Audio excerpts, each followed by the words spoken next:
पंचायत एवं 2022 के लिए कांग्रेस का क्या प्लान? शुक्रिया प्रिया। तो कांग्रेस का क्या प्लान होगा इस पर तो हम चर्चा करेंगे, लेकिन राशिद अल्वी साहब का प्लान खुद के लिए क्या है मैं इस पर भी चर्चा करूंगा। एक बार फिर से जोरदार तालियों के साथ जरा स्वागत करिए आप राशिद अल्वी साहब का। एक बड़े वरिष्ठ शख्सियत हैं, सिर्फ राजनीतिक व्यक्ति नहीं है बल्कि उसके साथ साथ इनकी कई और भी अपनी पहचान है या फिर उसके लिए भी जाने जाते हैं। राशिद जी, शुरुआत हम कर रहे हैं। कांग्रेस का क्या प्लान है ये तो हम आपसे बाद में देखेंगे, अरविंद पूछेंगे इस पर सवाल, लेकिन सबसे बड़ी बात यह है कि आज आप खुद अपने लिए क्या प्लान तय कर रहे हैं? नहीं, जब कोई आदमी देश के लिए काम करता है और किसी राजनीतिक दल में रह के काम करता है तो उसका अपना कोई प्रोग्राम नहीं होता, पार्टी का प्रोग्राम ही उसका प्रोग्राम होता है। चलिए मैं पार्टी से ही पूछ लेता हूं। राशिद भाई, बड़ी अच्छी बात कही। गुलाम नबी आज़ाद साहब का आपने भाषण सुना होगा, मैं समझता हूं राज्यसभा में प्रधानमंत्री मोदी भावुक हो गए उस भाषण को सुन के। उन्होंने सबको बताया कि किस तरीके से जम्मू कश्मीर में जब हत्याएं हुई थी तो गुलाम नबी जी ने उनको 3 बार फ़ोन किया और रोते हुए फ़ोन किया। प्रधानमंत्री की आंखें भर गई। गुलाम नबी आज़ाद साहब ने एक बड़ी महत्वपूर्ण बात कही। उन्होंने कहा कि मैं दुनिया भर में जब मुसलमानों की हालत को देखता हूँ उसमें मैं भारत में जो मुसलमान रहते हैं उनको बहुत बेहतर स्थिति में पाता हूँ।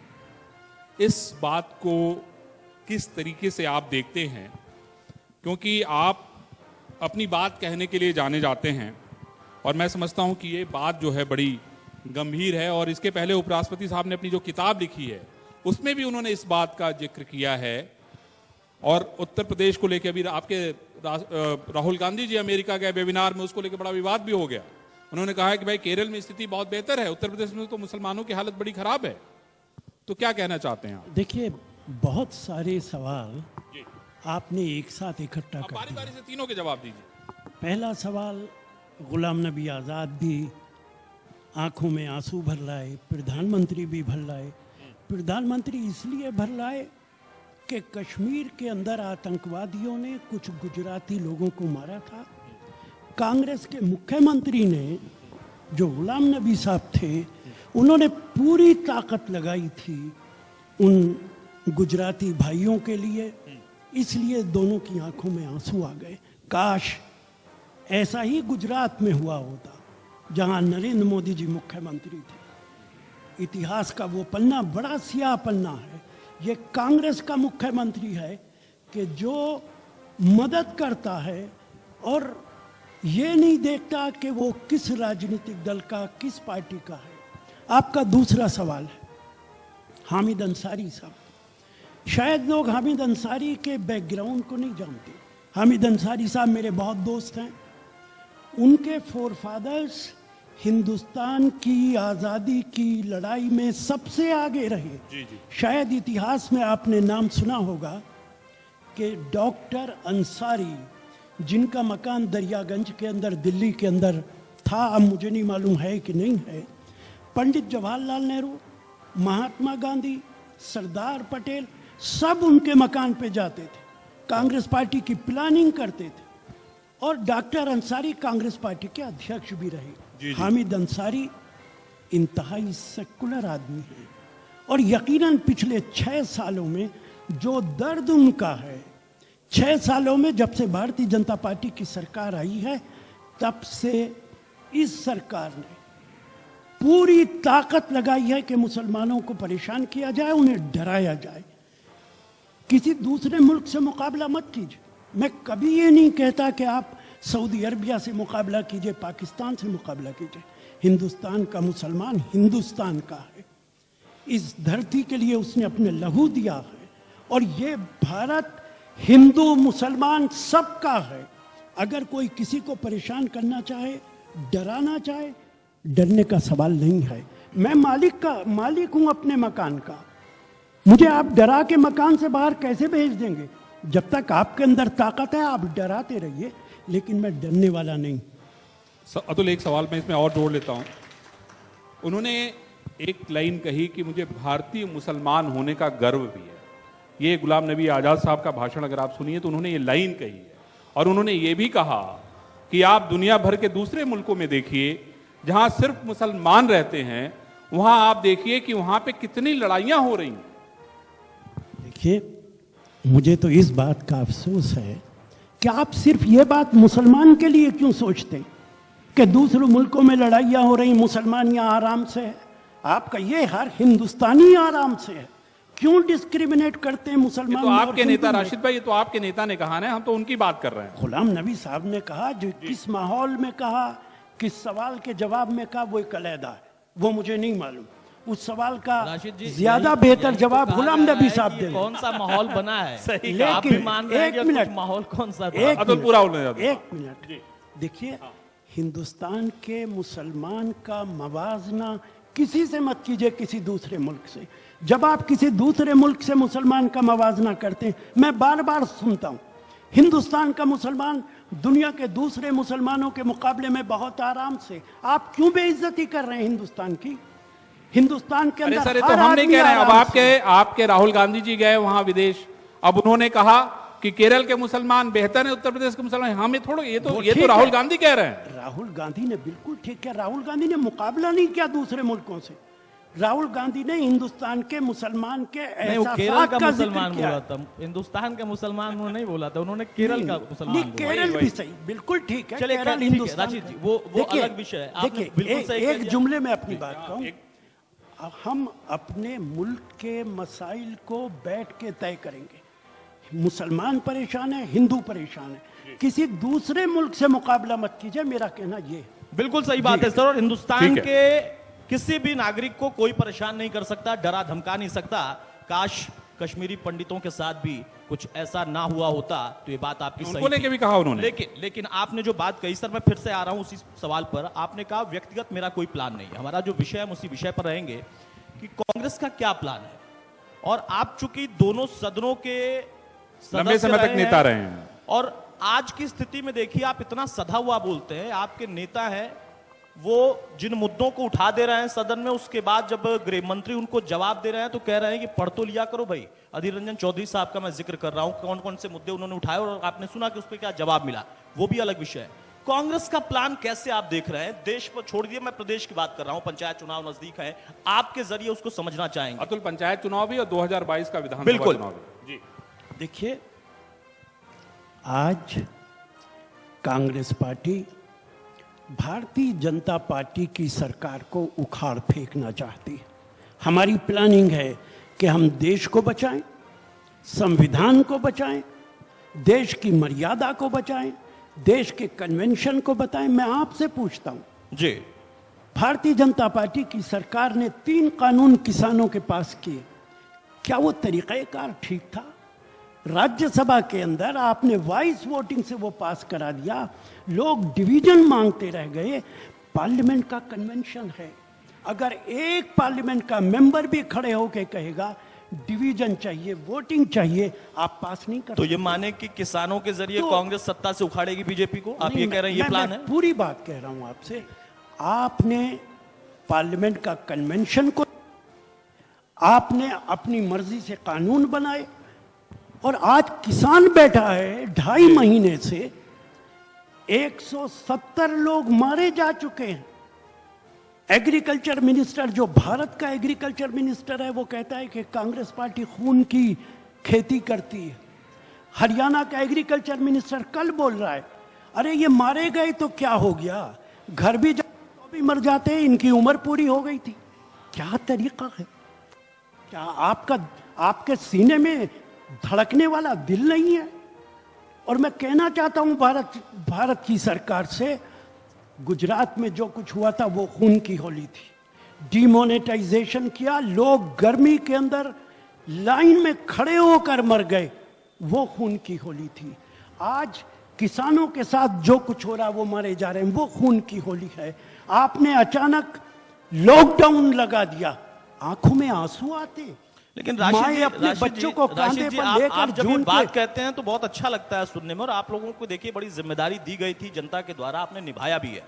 आप बार बार गुजरात का जिक्र करते हैं, गुजरात में तो शुरुआत कारसेवकों से हुई थी, कुछ लोग जले भी थे, उनका जिक्र आप नहीं करते हैं। मैं दोनों का करता हूं। आपने पहला सवाल जब अरविंद ने किया था उसका जवाब दिया कि एक कांग्रेस के मुख्यमंत्री हैं जो मदद करते थे, इसलिए दोनों के आंखों में आंसू आ गए।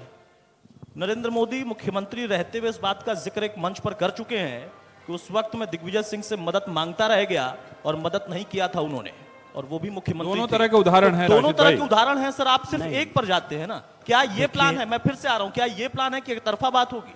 देखिए, मेरा मानना है और हर नागरिक का मानना है, जब कोई मुख्यमंत्री होता है और उसके प्रांत के अंदर कोई अच्छा काम होता है तो उसको क्रेडिट जाता है, लेकिन साथ साथ अगर बुरा काम होता है तो उसका भी डिस्क्रेडिट उसको लेना चाहिए। मुझे एक बयान किसी भारतीय जनता पार्टी के नेता का दिखा दीजिए, प्रधानमंत्री नरेंद्र मोदी का दिखा दीजिए कि गुजरात के अंदर जो कुछ हुआ था उसके लिए हम जिम्मेदार। एक बयान दिखा दीजिए, मैं आपसे माफी मांग लूंगा। निभाई तो जिम्मेदारी, वो कांग्रेस कह रहे थे पार्टी- हम लड़ रहे थे, अकेले लड़ रहे थे और हमारी जिम्मेदारी थी। क्या ये बयान कश्मीर में कभी कांग्रेस ने दिया कि हम जिम्मेदारी लेते हैं कश्मीरी पंडितों के लिए? देखिए, सवाल ये भी तो है ना। कांग्रेस पार्टी का हर नेता, मैं आपके सामने कह रहा हूं, जो कुछ हुआ दुर्भाग्यपूर्ण है। हमारी दुर्भाग्यपूर्ण कमियों है की, तो गुजरात में हमारी दुर्भाग्यपूर्ण कमियों हुआ की वजह से हुआ। अतुल, मैं मैं समझता मानता हूं, लेकिन कश्मीर के हालात का मुकाबला गुजरात से मत कीजिए। कश्मीर की सरहद के पार हमारा दुश्मन पाकिस्तान बैठा है, बिल्कुल जो दिन रात आतंकवादी कश्मीर के अंदर भेजता है। बिल्कुल हिंदुस्तान के दूसरे इलाकों का मुकाबला कश्मीर से नहीं किया जा बिल्कुल नहीं कर सकता। सकते। इसीलिए तो मैं भी कहता हूं सर कि हमेशा संतुलित बयान होने चाहिए। अब आप कहेंगे कश्मीर से हम तुलना नहीं कर सकते हैं। एक बयान आया था, मुझे याद है, और आज भी उसके लिए कोई माफी नहीं मांगता है। ये बयान था कि जब बड़ा पेड़ गिरता है तो धरती हिलती है, उसके लिए भी किसी ने माफी नहीं मांगी थी। देखिए, चलिए फिर से नहीं, चल रहा हूं। नहीं, उस मुद्दे पे मैं आप अब नहीं नहीं आऊंगा। नहीं नहीं कांग्रेस आपने के प्लान पे सर। नहीं, आपने सवाल उठाया है तो चलिए आप जवाब जवाब दे दीजिए फिर। कांग्रेस का कोई नेता ऐसा नहीं है कि जिसने दिल्ली में सिखों के साथ हुए जुल्म की माफी ना मांगी। डॉक्टर मनमोहन सिंह ने मांगी, सोनिया गांधी ने मांगी, हम सब ने मांगी। ऐसा नहीं है। आप इतिहास के पन्ने पलटिए और देखिए, अगर मैं गलत कह रहा हूं, जो गलती है, मैं एक बार इसी पार्लियामेंट के चुनाव में रविशंकर प्रसाद जी मेरे साथ थे आज तक के प्रोग्राम में, मैंने उनसे भी कहा था कि जब हमारी कोई गलती होती है और हम नहीं मानते तो देश के लोग हमें गलत समझते। जी जी, इसलिए बीजेपी को भी चाहिए कि आपकी कोई गलती हो, बिल्कुल। और ये बोल बड़प्पन के है, ये मानिए। आपका बड़प्पन है, बड़प्पन है। आपका बड़प्पन है। मैं तो नहीं कहता नहीं हूं अतुल, एक कहिए। बात और इसमें जोड़ दूं कि राशिद भाई के साथ ये बात है कि अपनी बात बड़ी बेबाकी से कहते हैं। मुझे याद है सलमान खुर्शीद जी ने कोई बयान दिया था, इन्होंने साफ कह दिया है भाई घर को आग लग गई घर के चिराग से। हैं? तो ये कोई साधारण मामला नहीं है। और शख्सियत भी तो और न जुदा जाने है। कितने कांग्रेसी ऐसे हैं जो घर को ही जला देने पे तुले हुए हैं, अब उसका कोई आगा पीछा लगन अब घर कैसे बनेगा राशिद जी? अब मैं देखिए फिर से आ रहा हूं, और आपको व्यक्तिगत तौर पे मैं अगर देखूं तो मुझे वो समय भी याद है कि कांग्रेस के लिए आपने तमाम पार्टियों से राजनीति के साथ जुड़कर राजनीति की है, लेकिन कांग्रेस के लिए आपका एक बड़ा योगदान था। लेकिन तकलीफ होती है एक व्यक्तिगत तौर पर मुझे भी कि कांग्रेस पार्टी ने क्या आपको वाकई वो सम्मान दिया? वो एक समय मुझे याद आता है, मैं उस वक्त स्टूडियो में बैठकर बुलेटिन पढ़ रहा था और तब ये खबर आई थी। लेकिन अब उससे भी इतर आज भी आप कांग्रेस को मजबूत करना चाहते हैं, उखाड़ना चाहते हैं। जब बीजेपी के नेता स्नान करते हैं, ध्यान करते हैं, मठ मंदिर जाते हैं, तो आप कहते हैं कि सब नौटंकी है। कांग्रेस की नेता कुंभ स्नान कर रही हैं और हक है, अधिकार है, उनको करना भी चाहिए। मंदिर में 40 मिनट जाकर वो ध्यान कर रही हैं, हक है उनका, अधिकार है, करना भी चाहिए। लेकिन इससे क्या और बात संगम भी बनेगी? नहा रही हैं और संगम बनेगी भी नहा इससे बात कांग्रेस की उत्तर प्रदेश में? देखिए, हर आदमी की अपनी अपनी आस्था है। जी, आप मंदिर जाते हैं, मैं मस्जिद जाता हूँ, शाहनवाज मेरे साथ नमाज पढ़ते हैं जुमे की, जी। हर जुमे के अंदर आस्था अपनी अपनी है। लेकिन जब आप आस्था को बाजार के अंदर राजनीति के लिए बेचने लगे तब गलत हो जाता है। तो ये प्रियंका कौन कर रहा गांधी- है? अब कौन बेच रहा है? प्रियंका गांधी हाँ। आज गई थी संगम पे नहाने के लिए, उनकी आस्था है। क्या उन्होंने एक बयान दिया कि मैं कांग्रेस के लिए आई हूं, कांग्रेस को मजबूत कीजिए? तो उनकी ये तो आस्था बीजेपी थी। के नेता भी जाते हैं मठ भारतीय- मंदिर और स्नान करने, तो वो भी नहीं बयान देते हैं कि मैं भारतीय बीजेपी के लिए आया हूं। भारतीय जनता पार्टी के नेता जब का नारा लगाते हैं तो ऐसा नहीं लगता कि जय श्री राम राम को, ऐसा लग रहा है बंदूक की गोली है, दुश्मन को मारने के लिए कर रहे हैं। तो ऐसा लगता है मतलब वो नारा लगा के गोली मार दे रहे हैं, आप ये मुझे कह रहे हैं। बताइए राजनीति में जय श्री राम के नारे का क्या मतलब है? वो तो कहते हैं अभी आप भगवान का खुद ही नाम कह ले रहे रहे हैं। हैं। आपकी आस्था है, घर में लगाइए। उनकी मर्जी है, वो बाहर लगाएंगे। आप राजनीति अभी तो आप कह रहे भगवान थे, भगवान है, अभी तो आप उनके कह रहे थे, भगवान है, उनकी आस्था है। अभी आप कह रहे थे कि राजनीति के अंदर नहीं करना चाहिए। नहीं, मैं तो ये कह रहा हूँ आप दोनों कह को रहे नहीं हैं। करना चाहिए ना फिर तो मैं राशिद नहीं जी। कह रहा था। मैं तो ये कह रहा हूँ दोनों को नहीं करना चाहिए। नहीं, हम नहीं आप करते। करें तो कहें आपकी आस्था है, वो करें तो कहें हम- कि आपकी नौटंकी कर रहे हैं। कभी हमने कहा कि राम मंदिर के नाम पे या मस्जिद के नाम पे वोट दीजिए? हमने हमेशा कहा। उन्होंने कहा उनको तो कि सत्ता मिल गई, उन्होंने मंदिर भी बनवाना शुरू कर दिया। हमने देखिए, हामिद अंसारी साहब ने अपनी किताब में एक बात और लिखी है, शायद आपने नहीं पढ़ी। जी हामिद अंसारी साहब जब वाइस प्रेसिडेंट बने, उन्होंने खुद मुझसे कहा, अंसारी साहब ने, तो नरेंद्र मोदी जी गुजरात के मुख्यमंत्री थे, सीधे हामिद अंसारी साहब से मिलने के लिए आए जी। और उन्होंने कहा कि मैं सिर्फ आपसे मिलने के लिए आया हूं, वापस चला जाऊंगा। मुस्लिम इश्यूज पे बात हुई, ये मैं इसलिए कह रहा हूं कि चूंकि उन्होंने अपनी किताब में भी लिखा है। जी उन्होंने लिखा है कि मैंने कहा प्रधानमंत्री से, उस वक्त के मुख्यमंत्री से, आप मुसलमानों के बारे में क्यों नहीं बात करते? मोदी जी ने कहा, मैं मुसलमानों के लिए बहुत काम करता हूं, लेकिन मैं जिक्र इसलिए नहीं करता कि मेरी राजनीति को सूट नहीं करता। किताब उठा लीजिए। तो ये तो ईमानदार किताब बात है ना। पढ़ उसका लीजिए। मोदी जी ने उसका खुलासा चुपके से किया, तो- तो उसका खुलासा उन्होंने किताब से सार्वजनिक कर दिया, सबको पता चल गया। आपने ठीक कहा, मोदी जी की ये ईमानदारी थी। राशिद भाई की वो मुसलमान का नाम नहीं लेते चूंकि उनकी राजनीति को सूट नहीं करता। क्या आप इसे जस्टिफाई करेंगे? और क्या इस मुसलमान देश जो के मुसलमान अंदर- का नाम लेते हैं, क्या- प्राकृतिक संसाधन पर पहला अधिकार उसी का है। नहीं, क्या इस देश के अंदर सिर्फ एक समुदाय का नाम लिया जाएगा जो राजनीति को सूट करता है? और आप लोग मीडिया के लोग हैं, मुझे आपसे भी शिकायत है, आपको क्रिटिसाइज करना चाहिए कि हाँ ये सर गलत हम है। तो करते हैं, हमारा चैनल तो करता है सर। आप कीजिए, अभी भी लगातार करते कीजिए, हैं। अभी भी कीजिए। अभी भी करते हैं और बार बार करेंगे। सर देखिए, जो गलत है वो तो गलत कहेंगे ना, दुनिया कहेगी, हम भी कहेंगे। देखिए, अब आपने देखिए राजनीति की बात कह दी, अब देखिए एक और इसी में सवाल आ जाता है। आप दोनों मेरे दोस्त हैं और शायद ही किसी चैनल का ऐसा एंकर हो जो मेरा दोस्त ना हो, लेकिन मैं हर बार कहता जी। हूं, आप एंकरिंग कीजिए, बीच में बैठिए, दाएं बाएं मत बैठिए। बिल्कुल सही बात। ईमानदारी के साथ जो हम लोग गलत है उसे गलत अलवी कहें। साहब को इधर बिठाते हैं, हम लोग बीच में बैठते हैं, यही सवाल पूछे चलिए, हम लोग। अच्छा है, आज आपने मुझे बीच में बिठा दिया है। अब मैं एक सवाल लेता हूं, आपने जब पॉलिटिक्स की बात कर दी, हमारे यहाँ रोज सुबह शाम बवाल होता है, मुख्यमंत्री की तरफ से प्रेस रिलीजेस आते हैं कि भाई मुख्तार अंसारी को जो है आपकी पार्टी बचा रही है, पंजाब के लोग उनको रखे हुए हैं वहाँ, उनको भेज नहीं रहे हैं। तो इस तरह की पॉलिटिक्स, सवाल यह है कि एक हत्या हुई है, उसमें पेशी होनी है, तो जब सब कुछ दिख रहा है, जब कानून अपना काम कर रहा है, तो इसमें राजनीति क्यों आड़े आ रही है? मैं ये समझना चाहता हूँ, यही सबसे बड़ी दिक्कत है। देखिए, क्या ये मुमकिन है सुप्रीम कोर्ट के फैसले को पंजाब का मुख्यमंत्री डिनाई कर दे? मुख्तार अंसारी का मामला सुप्रीम कोर्ट के अंदर, सुप्रीम कोर्ट जो डायरेक्शन देगा वो डायरेक्शन मुख्यमंत्री भी मानेगा, प्रधानमंत्री भी मानेगा। ये बीजेपी के लोग, अगर मुख्तार अंसारी की जगह कोई दूसरा क्रिमिनल होता तो कभी हम पे इल्जाम नहीं लगता। यह इल्जाम इसलिए लग रहा है कि चूंकि मुख्तार अंसारी नाम है। मैंने एक बार इंडिया टीवी के प्रोग्राम पे कहा, स्मृति ईरानी से, वो मुझे राशिद भाई कहती हैं, मैंने उनसे कहा कि भाई देखो, प्रधानमंत्री को हम कितना ही क्रिटिसाइज करें, वो है तो हमारे भी प्रधानमंत्री। बिल्कुल। हम उनकी इज्जत करते हैं बहैसियत प्रधानमंत्री के।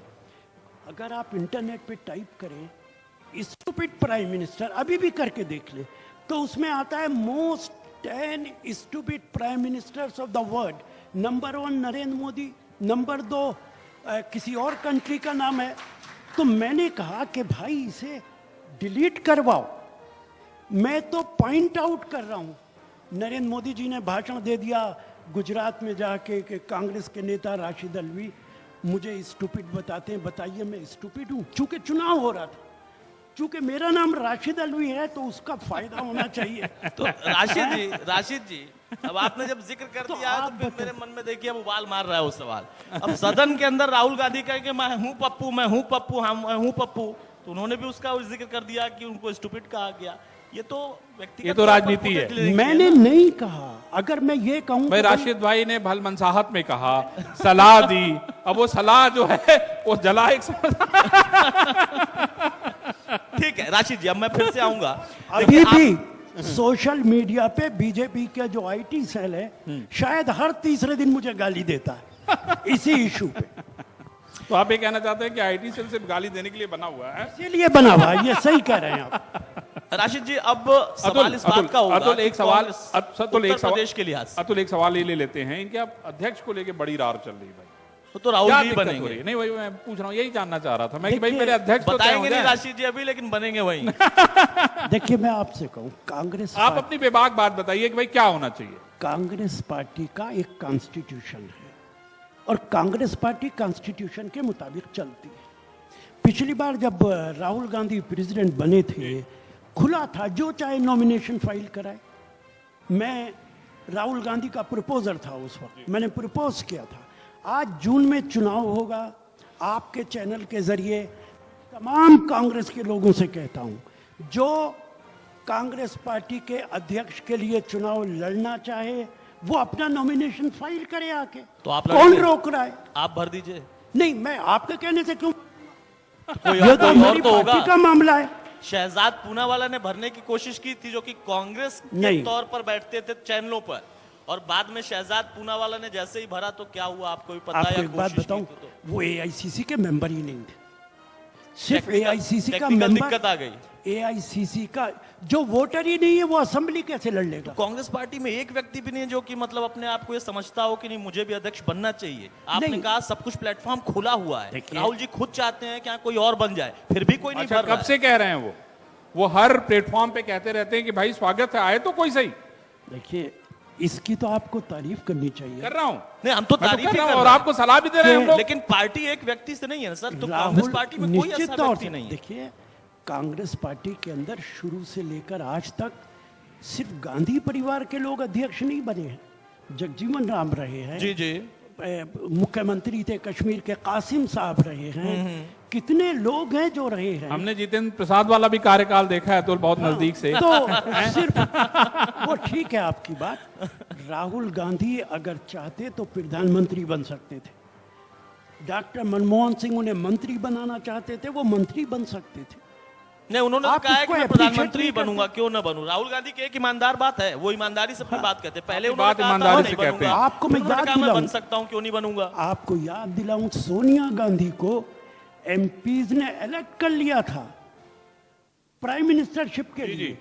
सिर्फ उन्हें 1 किलोमीटर कार से जाके शपथ लेनी थी, उन्होंने सेक्रीफाइस किया। याद कीजिए। और मुझे याद है कि पूरे देश के अंदर माहौल पैदा नहीं हो नहीं गया हम लोग को भी याद है। नहीं, एक राजनीति में गंगा तो जनरल राजपूत sacrifice हुआ तो करते थे, करना उन्होंने पड़ता है, वही पेड़ पे राजनीति चढ़ के गोली चला दी थी। आज भारतीय जनता पार्टी में है।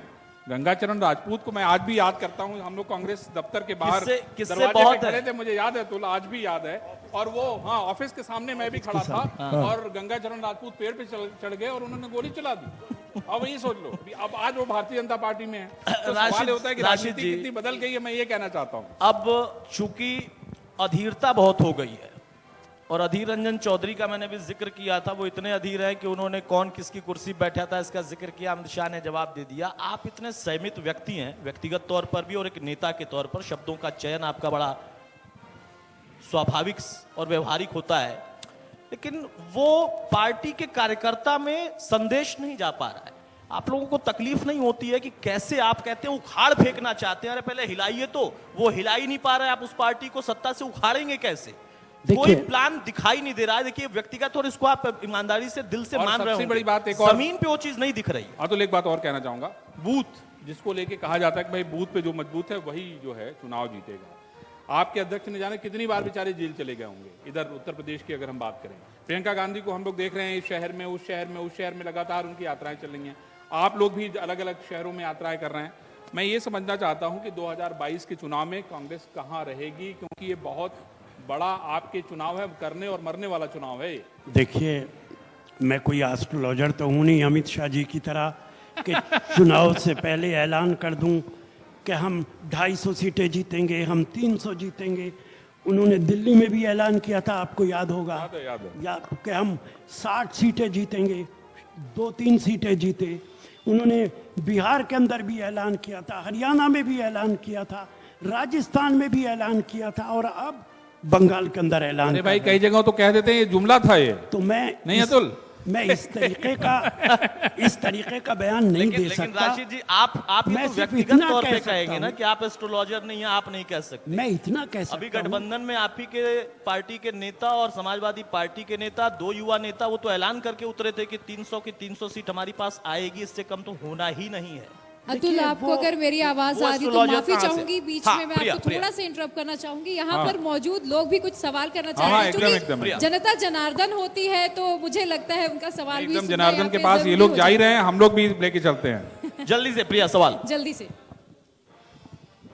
ओके सर, मेरा एक क्वेश्चन है। लास्ट टाइम जब इलेक्शंस कंडक्ट हुए थे कांग्रेस प्रेसिडेंट के लिए, तो शहजाद पूनावाला ने एलिगेशन लगाया था कि रिग्ड इलेक्शन थे। सब लोगों ने कोशिश करी कि राहुल गांधी जो है प्रेसिडेंट बन जाएं, और काफ़ी टाइम से नॉन गांधी जो है कोई भी बंदा कांग्रेस में, तो उसे पुश करने के लिए कांग्रेस रिलक्टेंट है, जिसकी वजह से लीडरशिप पैरालाइसिस है। आपकी गवर्नमेंट थी 2 स्टेट्स में, मध्य प्रदेश में और कर्नाटक में, वहाँ कैसा टर्मोइल हुआ, तो कहीं ना कहीं आपको ऐसा नहीं लगता कि लीडरशिप क्राइसिस की वजह से ये ऐसा सब कुछ हुआ है?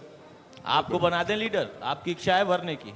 जी बिल्कुल। बहुत बढ़िया। कैंडिडेट सर, मिल इनका गया, सवाल ये है मेंबर चलिए। बनाइए। कि मध्य प्रदेश इनके और सवाल का कर्नाटक जवाब मिल में जाए, जो फिर घटना हुआ- इसी से जुड़ा मेरा भी एक प्रिया, सवाल है, मैं वो आगे लूंगी। मैं इनको जरा रिपीट कर दूं। इनका सवाल सीधा सीधा ये है कि मध्य प्रदेश में आपकी सरकार जैसे चली गई, कर्नाटक में आपकी सरकार चली गई, इनको लगता है कि लीडर क्राइसिस का बहुत बड़ा रोल है इस पूरे मामले में? आपका बहुत अच्छा सवाल है और मुझे आपके सवाल का जवाब देने में बहुत खुशी होगी, क्योंकि जो बात मैं कह नहीं पा रहा था वो मैं अब कह दूंगा।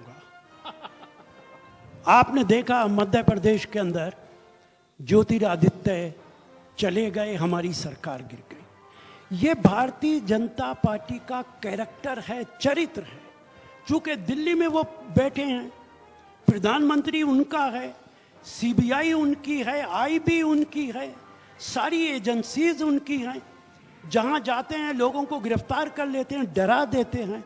और ये काम सिर्फ मध्य प्रदेश में नहीं हुआ है, गोवा के अंदर कोशिश की, उत्तराखंड के अंदर कोशिश की, मणिपुर में कोशिश की, मेघालय के अंदर किया। जहां 2-2 एमएलएस बीजेपी के हैं, वहां ये सरकार बना लेते हैं। राजीव जी, राजस्थान भूल गए आप, राजस्थान में भी कुछ लालच कोशिश चल रही देते, थी। राजस्थान में भी कोशिश हो रही है। सचिन बच गए, आ गए, रह गए, अभी महाराज भी- चले गए मध्य सचिन प्रदेश। संघर्ष कर रहे हैं अभी। अभी भी राजस्थान में भारतीय जनता कोशिश पार्टी जारी है। कोशिश कर रही है। आप कह रहे हैं डरा रहे हैं, पर मुझे तो नहीं लगता कि सर कि ज्योतिरादित्य सिंधिया को डराकर बीजेपी ने बुलाया होगा। देखिए, आपने डराया नहीं होगा तो लालच दिया होगा, तीसरा कोई काम नहीं किया होगा। महाराज भी लालची हो गए हैं अब। अब ये उनसे पूछिए। नहीं, मैं तो आपसे ये पूछूंगा सवाल सर। मैंने तो कह भाई, दिया ना। ज्योतिरादित्य सिंधिया ने ये के- बयान दिया था कि वो राहुल गांधी से मिलना चाहते थे। राहुल गांधी ने उनको मिलने के लिए समय नहीं दिया। बाद में कांग्रेस पार्टी का बयान आया था, इसमें मुझे याद है। भारतीय जनता पार्टी ने किसी को ऐसे राज्यसभा दी है, आज ज्वाइन किया हो, कल राज्यसभा दी हो, तो मुझे नाम बता दीजिए, एक का नाम। राशिद जी, अभी इतनी देर की चर्चा में 2 बातें निकली। पहले आपने कहा कि प्रधानमंत्री तो सबके होते हैं। भाई के सवाल के जवाब में अभी आपने कहा कि प्रधानमंत्री बीजेपी का है, तो दोनों कॉन्ट्रडिक्टरी हो गया। नहीं। चलिए छोड़ दीजिए, मैं फिर से आ रहा हूं उसी विषय पर कि अगर वो इतने ताकतवर हैं तो उनकी कोई ना कोई रणनीति है, और राजनीति में रणनीति काम करेगी तभी राजनीति चलेगी। एक राजनीतिज्ञ इसको बखूबी जानता है। कांग्रेस का 3 या 2 या कोई एक ऐसा विजन उत्तर प्रदेश के हिसाब से कि उस पर आप बढ़ेंगे, और इसी पंचायत चुनाव से 22 के लिए संदेश जाता हुआ राशिद अलवी देख रहे हैं कांग्रेस के लिए उत्तर प्रदेश में। देखिए, मैं एक बात कहूं, ये रणनीति नहीं होती, माफ कीजिएगा, कि संविधान को ताक पर रख दो, पार्लियामेंट के अंदर कन्वेंशन एक तरफ डाल दो, तमाम एजेंसियों को कब्जा कर लो, हिंदुस्तान के मीडिया पे जितना कब्जा कर सकते हो इतना कब्जा कर लो। ये कोई रणनीति थोड़ी है। तो क्या अगर ये काम हम करते, मैं आपसे कहता हूं, मैं नेशनल स्पोक्स पर्सन था, एक बड़े चैनल के मालिक ने मुझसे कहा ताज पैलेस के अंदर, जी, क्या आप एक आदमी हमें दे दीजिए जो कोऑर्डिनेट करे आपके हमारे बीच में, जो आप चाहेंगे हम दिखाएंगे। मैंने सोनी जी से कहा, जी, हमने ऐसा नहीं किया। जी, अगर वो रणनीति जो बीजेपी की है हम अपना लेते, आज मुझे अफसोस भी हो रहा है, तो बीजेपी सरकार ही नहीं बना पाती, हमारी सरकार चलती रहती। क्या बात है। पॉसिबल नहीं। लेकिन राशिद अलवी साहब, आज की युवा पीढ़ी, उससे अगर कोई होता यहाँ पर तो मैं नहीं बोलता या शायद बोल देता।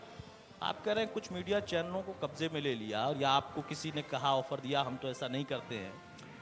75 में आपातकाल किसने लगाया था? वो तो आपने बखूबी देखा है। देखिए कैसे ऐसा आप है, कह सकते हैं कि हाँ बीजेपी ही कर रही है, कांग्रेस ने ऐसा कभी किया नहीं? इसका वहां तो मतलब एक साथ सब जेल में चले गए, तो इस- परंपरा तो वहां से है ना सर। इसका दोनों मतलब- ही गलत है, मैं तो कह रहा हूं। आपने भी किया था तो गलत है, ये कर रहे हैं तो भी गलत है। नहीं। अब फिर से मैं उसी सवाल पर आ जाता हूं सर, आप खुद क्या महसूस कर रहे हैं कि कैसे 22 के लिए कांग्रेस उत्तर प्रदेश में जो भी रणनीति, उनकी वाली रणनीति नहीं, आप अच्छी रणनीति बनाना चाहते हैं, आप वो काम नहीं करना चाहते हैं, बेहतर करके जो है मजबूत करना चाहते हैं, वो क्या है? देखिए उससे पहले कि मैं जवाब दूं, एक सवाल आपसे कर लूं। जी जी इमरजेंसी लगी, आपके हिसाब से आप कह रहे हैं कि वो गलत था, मैं भी कह रहा हूं गलत था, जी। लेकिन क्या आप यहाँ पे चैनल पे कह पाएंगे कि ये सरकार मीडिया को जबरदस्ती कंट्रोल करने की कोशिश कर रही है? ये भी गलत है। कई सर मैं तो अभी कह रहा हूं हाँ। कि जिन लोगों को कंट्रोल कर लिया है वो तो गलत है। मैं तो अपने चैनल पे हर उस मुद्दे पर आपकी चर्चा बात नहीं करता कर रहा हूं। हूं। अरविंद लेकिन- हमारे नहीं, ये संपादक एक हैं, वो बैठे मैसेज हैं, है ना हमको सर, हर वो ये तो चर्चा मैसेज करते है। मान रहे हैं। हैं। मैं नहीं, अपने चैनल नहीं की नहीं बात मैसेज कर है रहा ये, हूं। हम अपनी बात करेंगे ना सर, मैं सर, बाकी का बात मैं कैसे तो करेंगे? वो सारे सवाल लेता हूं। उत्तर प्रदेश का कोई मुद्दा है तो मेरा सवाल होता है, हमारे चैनल पर और खबर चलती है, इमरजेंसी तो मैं के उसकी बात करूंगा सर। इमरजेंसी के बारे में कांग्रेस पार्टी बार बार कह चुकी, वो एक हमारा गलत कदम गलत था। अच्छी बात है, ईमानदारी से आप भी मान रहे हैं। अब वो प्लान सर, आप मुझे 2022 के लिए जी। ये बताइए कि कांग्रेस ऐसा क्या करने जा रही है जिससे उत्तर प्रदेश में बड़ा परिवर्तन हमें देखिए दिखाई पड़ेगा? हमारा संगठन मजबूत हुआ है और जनता योगी सरकार के खिलाफ है। आप अपनी आंखों से देख रहे हैं कि यहाँ से दिल्ली जाना मुश्किल है, किसान 2 महीने से बैठा हुआ है, सरकार उनसे बात करने को तैयार नहीं। राशिद भाई ये तो कह रहे हैं ना कि हमने 1.5 साल के लिए सस्पेंड कर दिया बिल, ये कह तो रहे हैं ये। देखिए जब आप कह रहे हैं कि 1.5 साल के लिए सस्पेंड कर दिया, इसका मतलब है कि आप ये मान रहे हैं कि कानून गलत है, तो आप क्यों नहीं खत्म कर रहे? आप उसे खत्म कर तो दीजिए। आप लोग 1.5 साल तक पहले देख तो लीजिए क्यों क्या देख मामला चल लीजिए? रहा है। क्यों देख लीजिए 1.5 साल? जब एक गलत कदम है उसे हमेशा के लिए तो गलत यही तो कीजिए। कह रही है बीजेपी, क्या कह रही है? यही तो कह रही है कि आप लोग चाहते हैं कि भाई ये आंदोलन चलता रहे। अच्छा मुझे एक बात बताइए, आप राहुल गांधी अभी न्यू ईयर पे बाहर चले गए थे, जी मैंने एक बयान भी दिया था। जी जी राहुल गांधी किसानों को बहका रहे थे, 15 दिन के लिए चले गए, तो ये तो मौका था बीजेपी के लिए कि जो बहका रहा था वो चला गया बाहर, अब किसानों को समझा लो। आप तो नहीं समझा पाए। और मैं आपसे पूछता हूं, राहुल गांधी अगर क्यों भाई देखो, बयान देकर विदेश क्यों चले जाते हैं? और भी सबसे ऐसे बड़ा- वक्त पे चले गए, ऐसे वक्त पे उनको मौका मिल जाता है। वो इसीलिए गए थे कि बीजेपी को मौका दें कि तुम किसानों को राशिद अच्छा, भाई राहुल का गांधी कहना ने है बीजेपी कि को ये मौका- अंडरस्टैंडिंग से था राहुल गांधी वहां जाए, इधर ये आंदोलन ये खत्म कर आज दें। बड़ी रणनीति का खुलासा अच्छा, राशिद जी आपने किया है कि राहुल गांधी बयान देते हैं और विदेश जाते हैं, ये उनकी रणनीति का हिस्सा अब है। आप मुझे ये बताइए कि जो 3 कानून है आपने उनको देखा है कि कितना सही है कितना गलत है?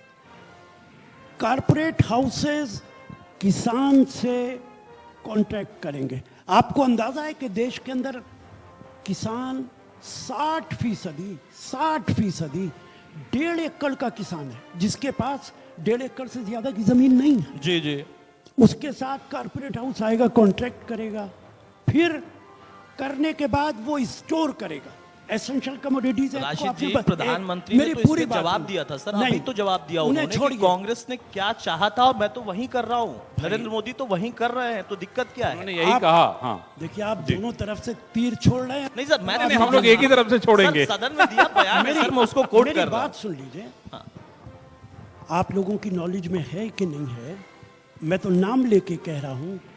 अडानी साहब ने पानीपत के अंदर कानून बनने से पहले वेयर हाउसेज बनाए, हजारों की तादाद जानकारी है जानकारी। इसका मतलब है कि उनके साथ प्रधानमंत्री का कोई फैसला हो चुका था कि हम कानून बना रहे हैं। सर आप मेरी तो स्टोर- जानकारी ये भी है कि अडानी साहब ने छत्तीसगढ़ में भी बहुत कुछ किया हुआ है भाई जो और मैं कर रहे हैं लगातार। पहले और अभी लेटेस्ट उन्होंने पंजाब में भी किया है, जिस वक्त किसान सिंघू नहीं। बॉर्डर पहुंच रहा था उस वक्त अडानी साहब वहां पर पहुंचे हुए थे, देखिए, और वहां आप- भी चल रहा था, मेरी जानकारी ये भी अब है। राशिद भाई देखिए, इस बारे में आप- देखिए बहुत जानकारी नहीं देंगे। नहीं देखिए आप इशू को डाइवर्ट मत नहीं सर, कीजिए। आपने एक हम नाम तो लिया, आपकी मैंने पहले- तो उदाहरण नहीं, आपकी सरकार है, वो भी बता रहे हैं भाई वहां भी वो उस बना पे भी रहे मैं बात कर हैं। लूंगा, मैं कह रहा हूं लेकिन वहां भी बना रहे हैं। मैं उस पे भी बात कर लूंगा, लेकिन पहली बात आपसे मैं कह रहा हूँ जी, वहाँ जी। वेयर हाउसेस बना सकते हैं, वो कहीं भी बनाए, कौन रोक देगा? जी जी लेकिन सवाल ये कि क्यों बना रहे हैं?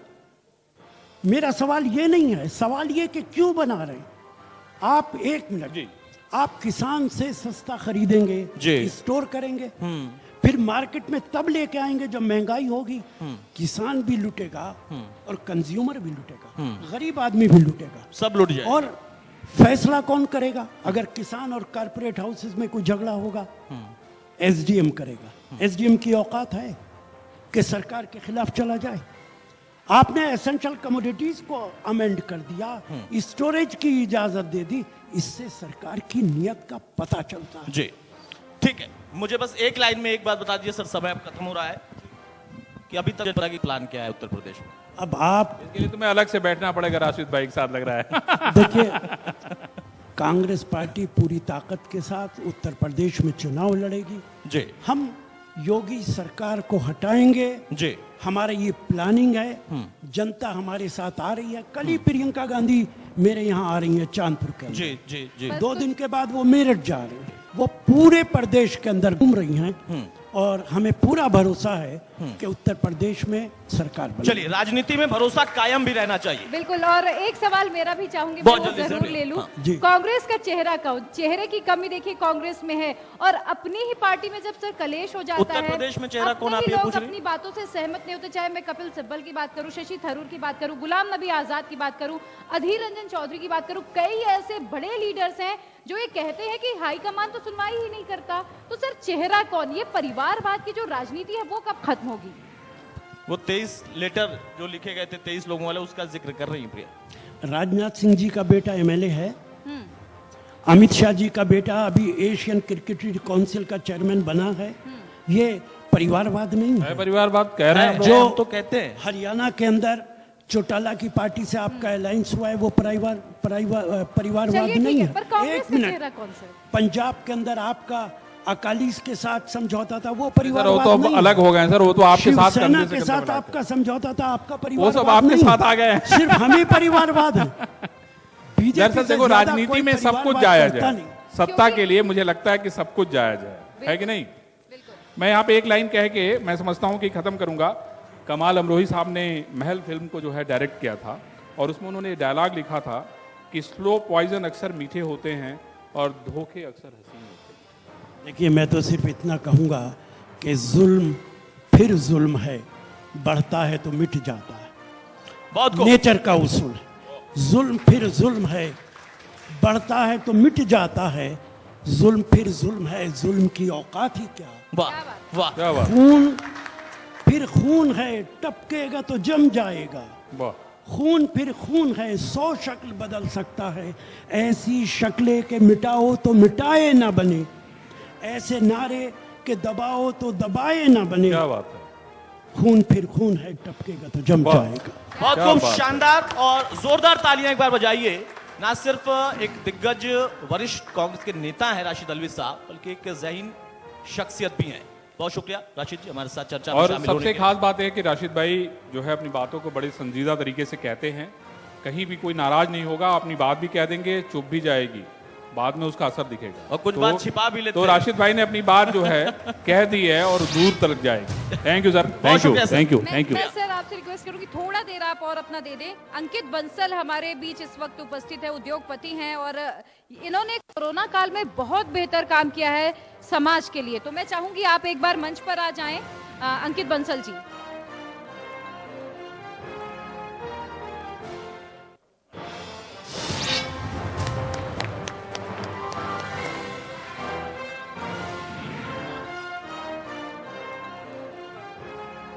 जोरदार तालियां एक बार।